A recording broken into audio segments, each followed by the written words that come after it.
I'm sure you guys remember when Charlie Kirk was on with Gavin Newsom.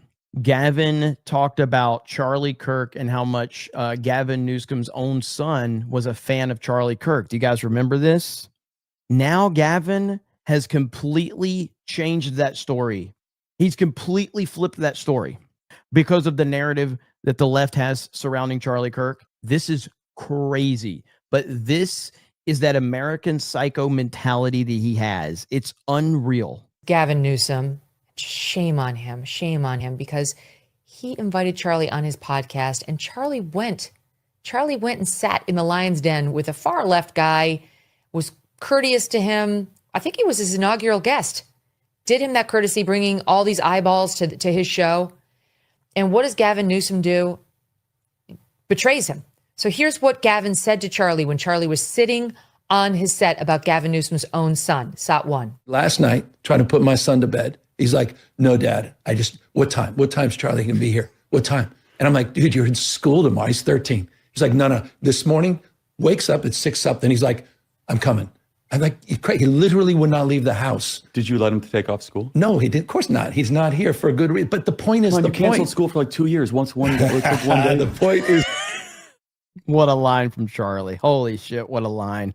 The point, which is you are making a damn dent. Thank you. I'm kidding. His son was such an ardent fan that he begged Gavin Newsom to let him stay home from school, begged him to tell him exactly what time they had to get up and Charlie was coming, and then was obviously very disappointed that he didn't get to go. And here's Gavin Newsom on CNN Monday with an entirely different description of what went down, Sot 2. That's your son, obviously a fan of Charlie Kirk.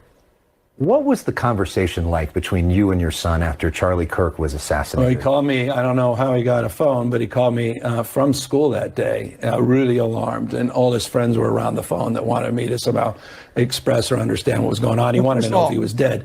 He wasn't a... Did you hear this? Like, I don't know where he got a phone from. He already, like... It's unreal, dude. It's unreal. Back that up. I don't know where he got a phone from. Your son, obviously a fan of Charlie Kirk. What was the conversation like between you and your son after Charlie Kirk was assassinated? Well, he called me. I don't know how he got a phone, but he called me from school that day, really alarmed. And all his friends were around the phone that wanted me to somehow express or understand what was going on. He wanted to know if he was dead. He wasn't a fan of him as much as he was familiar with really? him. Wow. Wow. And it was very revelatory for me because he's also out there. My son is 11, 12 years old. He's sitting there talking to me about not just Charlie Kirk, but folks like Andrew Tate. And he's, sort of beyond Joe Rogan, in many ways, sort of Facebook in so many respects of sort of this novelty of the pod, manosphere, et cetera. And it was so interesting to me in that context that he knew so much about Kirk. And that was a true story.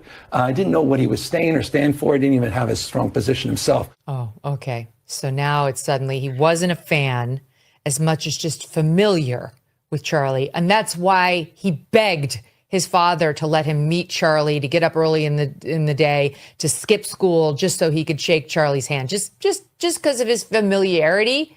Yeah, so he said, he told Charlie that the son was 13. Now he says 11 or 12. So he can't even get that together.